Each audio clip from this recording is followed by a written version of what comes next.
John Harrington's day is going well. With snow covering the country landscape, he takes his dog out for a walk. It disappears. The owner then finds the animal cowering at the end of an archway, clearly frightened by something. John suddenly turns around, startled. He then screams and flails helplessly as every bone in his body is supernaturally broken. Broadcasted on the 24th of April 1979, this was a 48-minute TV episode made as a part of the long-running anthology series ITV Playhouse, and was another adaptation of the M.R. James story Casting the Runes. From my experience of exploring and researching the stories by the author, I would say that generally, Oh Whistle and I Will Come to You, My Lad, and A Warning to the Curious would be his two most popular adventures. This main tale today is also often held in the upper echelons of the works by James, but as well as this, it appears to me that this is perhaps the most widely redistributed of them all. This 1979 production came hot on the heels of the A Ghost Story for Christmas series, as it had originally ended the previous year. The director of 7 of the films, Lawrence Gordon Clark, returned for this role, as well as being the producer of this installment. The job of adapting the source material was handled by Clive Exton, who had contributed to the 1977 installment of the previously mentioned series, which was Stigma.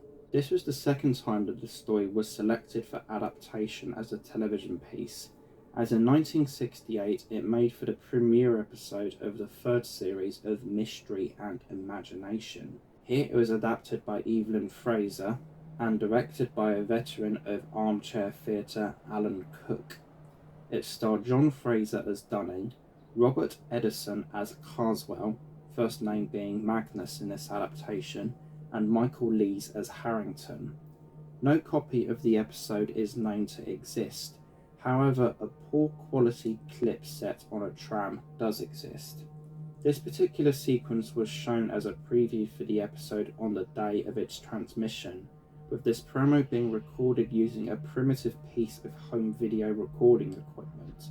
This, along with the third and fourth episodes of Series 1, is all that has survived in regards to the ABC era of the show.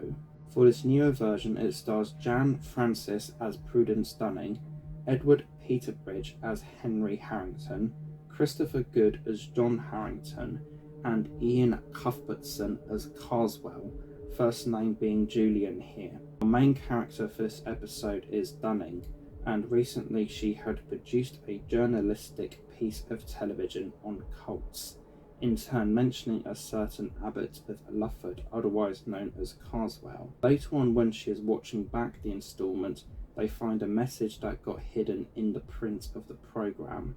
Them and their colleague are baffled and cannot find an explanation for how it got into the copy, neither was it transmitted. It has an ominous warning about there being 1 month left.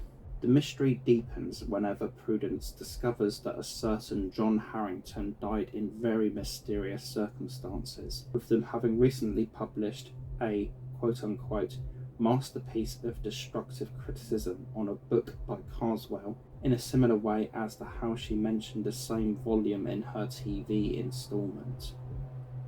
As a massive fan of what Lawrence Gordon Clark got up to in the 1970s with A Ghost Story for Christmas, I was automatically interested to learn of what is essentially an additional one by him. This, to my knowledge, is also one of the last pieces of paranormal television by them. He then directed the fairly obscure A Pattern of Roses from 1983, which was the acting debut of Helena Bonham Carter, followed by the episodes Prophecy and Here Comes the Mirror Man from the 1995 series Chiller.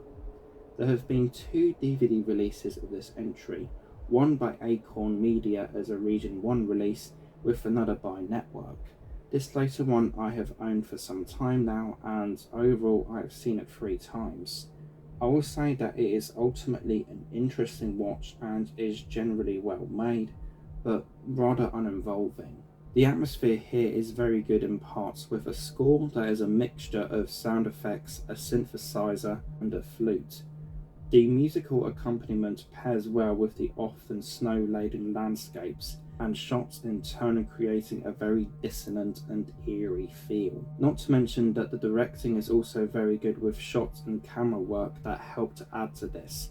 Perhaps the best shot is of the rather ominous looking figure of Julian standing on a bridge in, I believe, the third act. Unfortunately, I would say that the show blows its load a bit early, as the best scene is what opens it up. This being when John is attacked by what is glimpsed as a gargoyle-like entity while walking his dog. This is quite a chilling and arresting opening, and does make me intrigued for more by the overall instalment. I would also say that Christopher Good as this character probably gives the best performance of the whole thing, which is generally one of my issues with it. Overall, the performances I find to be quite average and serviceable. The best out of the main core here, I would say, is Ian Cuthbertson as Julian Carswell, who portrays the occultist very well and can have quite sinister moments, like him meeting Mrs. Rogers. The others like Jan, Francis and Edward Peterbridge are just alright. This, along with the fact that there isn't much ghost activity in it, made this piece fall a bit flat for me. I personally see this more as a piece of occult mystery-like fiction, rather than a ghost story. The only real part of this that I feel belongs under the banner of a ghost story is the opening sequence. In part because of how I felt about this adaptation, and also because I wanted to be fair in my assessment, I ended up reading the original text version of the story for the first time during the writing of this video. The paper printed version of Casting the Runes for me ended up being a great read, with it providing some research that I felt was very fixing personally. Since I am talking about multiple adaptations of the same story today and in my next video, I ended up writing down what I felt were 6 major sequences of the basis story. Using these, I have been able to identify adaptive differences as well as some issues with the 1979 production here. The Magic Lantern Show, the first sequence of a train, and the church ending scene are not present in this version. The main finale set on a train is instead swapped with an airport scene that weirdly doesn't seem to affect our main characters much emotionally, and the park chase part, I would say, formed the groundwork for the opening. A particularly creepy moment that occurred in the paginated iteration was a bed-related one, in which Dunning reaches under their pillow to find what is described as a hairy mouth with teeth. This part gets used, but instead swaps for Prudence finding a massive spider in her bed, which is just a rubber prop that kind of flops, jiggles, and just looks pretty awful. Only I don't think that this changing a fair bit in the process of adaptation is the issue with the episode. I thought it did a very good job plot-wise generally in terms of hitting the basic story beats and presenting a 48-minute version of the story. I like how the initiating of events happened because of a television broadcast, but I don't think it either used enough of the original creepy material or implemented enough ghost story elements. For me, the whole thing is interesting, and I did like the whole mystery dynamic of Carswell and his cult practices, which gets some nice details here and there, such as the person who answers the door for Mrs. Rogers, but the whole thing just didn't engross me and felt flat. I can best describe this as watchable and interesting, but ultimately a failed opportunity that showed some promise. Gathering together what scraps of information I can, the mystery and imagination adaptation of the story appears to have been faithful. The surviving extract demonstrates that the 1 month allowed message was also used, as well as the first train sequence. To note, this sequence is described as being set on a tram within a Wikipedia page that is about 1968 version. I have been able to use the DVD booklet for Network's box set on the surviving episodes of the show to glimmer some basic information from it. such as the cast and that several featurettes occurred in magazines at the time, with images from the piece being used in the articles. Despite being useful, the information here is also not much.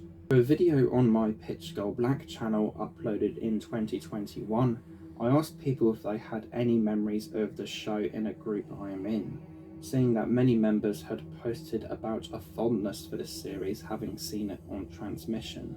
One comment states a memory of the Magic Lantern show in this episode as being terrifying, which, if correct, means that the surviving sequence would have most likely have occurred approximately 10 minutes into the episode, as the remembered scene is close to the start of the original text, with the first train scene happening shortly after. Although I should mention that the sequencing of both scenes is swapped in the Night of the Demon movie adaptation, so unless this episode is found, all I can do is just speculate. From having a look at the site of the Acorn company that the Region 1 version of the DVD was released by, it appears that the network release is essentially just a reskinning of the same disc, but with a cover that I don't like as much. There is the main feature of the Playhouse episode, as well as two bonus features. The 1976 adaptation of Mr. Humphreys and His Inheritance, and an edited presentation of a 1995 docudrama on the life of M.R. James